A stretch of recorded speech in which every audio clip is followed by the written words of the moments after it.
Welcome to Swastha Ayushman Chikitsalaya. Myself doctor Manibala and naturopathy doctor. ఈ రోజు మనం ఈ వీడియోలో అరోమా థెరపీ గురించి మాట్లాడుకుందాం. ఈ అరోమా థెరపీ అనేది alternative therapy. Father of medicine అయిన హిప్పోక్రట్స్ కాలం నుంచి ఈ థెరపీ అనేది ఉంది. అతను ఎక్కువగా ఈ థెరపీని యూజ్ చేస్తూ ఉండేవాళ్ళు. ఇది ఎక్కడి నుంచి వచ్చిందంటే ఈస్టర్న్ కంట్రీస్ నుంచి వచ్చింది.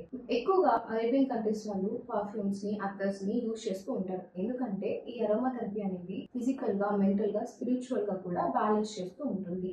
ఈ అరోమా ఆయిల్స్ అనేవి ఎక్కడి నుంచి ఎక్స్ట్రాక్ట్ చేయొచ్చు అని అంటే రూట్స్, స్టెమ్, ఫ్లవర్, లీవ్స్ నుంచి కూడా ఎక్స్ట్రాక్ట్ చేస్తూ ఉండొచ్చు. మనం యూజ్ చేసే డైలీ బేసిస్ లో ఈ అరోమా ఆయిల్స్ అనేవి ఇంక్లూడ్ అయ్యి ఉంటాయి. ఎలా అంటే ఫర్ ఎగ్జాంపుల్ పౌడర్స్ లో, సోప్స్ లో, క్యాండిల్స్ లో, పర్ఫ్యూమ్స్ లో కూడా ఈ అరోమా ఆయిల్స్ అనేవి యూజ్ చేస్తుంటారు. మనకి ఎన్నో అరోమా ఆయిల్స్ ఉన్నా కానీ మేజర్ గా మనం యూజ్ చేసే ఆయిల్స్, అందరికి తెలిసిన ఆయిల్స్ ఏంటి అంటే యూకలిప్టస్ ఆయిల్. ఈ యూకలిప్టస్ ఆయిల్ అనేది మనకి కంజెషన్ తగ్గించడానికి, రెస్పిరేటరీ డిజార్డర్స్ కి ఎక్స్పెక్టోరెంట్ గా యూజ్ అవుతూ ఉంటుంది. Next one jasmine oil. ఈ జాస్మిన్ ఆయిల్ అనేది సెక్షువల్ టోనిఫై ని ఇంక్రీజ్ చేయడానికి హెల్ప్ఫుల్ గా ఉంటుంది. నెక్స్ట్ రిలాక్సేషన్ అనేది ఉంటుంది. ఎక్కువగా ఇది నైట్ టైమ్స్ లో యూజ్ చేస్తూ ఉంటారు. And next one lavender oil. ఈ లావెండర్ ఆయిల్ అనేది మజిల్ రిలాక్సేషన్ కోసం, ఎక్కువగా మసాజెస్ లో కామన్ గా యూజ్ చేసేది లావెండర్ ఆయిల్.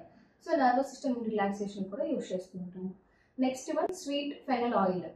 సో ఈ ఆయిల్ అనేది మనకి డిటాక్సిఫైర్ గా యూజ్ అవుతూ ఉంటుంది. యాంటీ ఇన్ఫ్లమేటరీ ప్రాపర్టీస్ ఉంటాయి. ఎవరికైనా గ్యాస్ట్రిక్ ఇష్యూ ఉన్నా కానీ ఇది ఇవ్వడం వల్ల కూడా మనకి రిలీఫ్ అనేది చూస్తూ ఉంటాము. Next one rosemary oil. ఈ రోజ్మెరీ ఆయిల్ వల్ల మనకి హెయిర్ గ్రోత్ అనేది ఎక్కువగా చూస్తూ ఉంటాం. మూడ్ ఎన్హాన్స్మెంట్ అనేది జరుగుతూ ఉంటుంది. And next oil tree tree oil. ఈ ట్రీ ట్రీ ఆయిల్ అనేది ఎక్కువ ఫేషియల్ థింగ్స్ లో, కాస్మెటిక్స్ లో అండ్ డాండ్రఫ్ కి కూడా యూజ్ అవుతూ ఉంటుంది.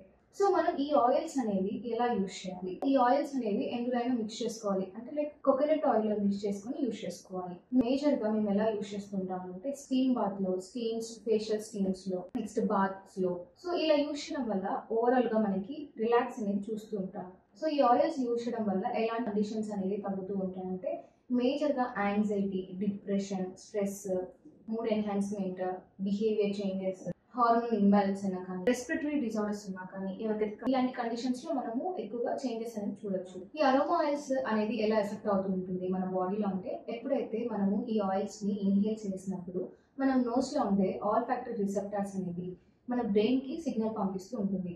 ఎప్పుడైతే మన బ్రెయిన్ కి సిగ్నల్ వెళ్ళాక next all over body parts కి పాస్ అవుతూ ఉంటుంది. దానివల్ల మనకి mood enhancement, relaxation, pleasant vibe అనేది తెలుస్తుంటుంది. ఫర్ ఎగ్జాంపుల్ మీరు గమనించినట్లయితే ఏదైనా పర్ఫ్యూమ్, మనకు నచ్చిన పర్ఫ్యూమ్ కానీ, రూమ్ స్ప్రే కానీ స్మెల్ చేసినప్పుడు మనకి ఎంత ప్లెజెంట్గా అనిపిస్తుంది. ఇంకొకటి మసాజ్లో యూజ్ చేయడం వల్ల ఎలాంటి బెనిఫిట్స్ ఉంటాయంటే ఎప్పుడైతే ఈ ఆయిల్స్తో మసాజ్ చేసినప్పుడు మన స్కిన్లోకి పెనిట్రేట్ అయ్యి నెక్స్ట్ బ్లడ్ నుంచి ఆల్ ఓవర్ ద బాడీకి సప్లై అనేది జరుగుతుంది. దానివల్ల ఎక్కువగా మనకి muscle relaxation, nervous system relaxation అనేది జరుగుతూ ఉంటుంది. సో ఈ అరోమా థెరపీ అనేది మీరు ఎక్స్పీరియన్స్ అవ్వాలనుకుంటే మా స్వస్థ ఆయుష్మాన్ చికిత్సాలయకు వచ్చినా కానీ మేము ఈ థెరపీ అనేది మీకు అందజేస్తాం. Thank you.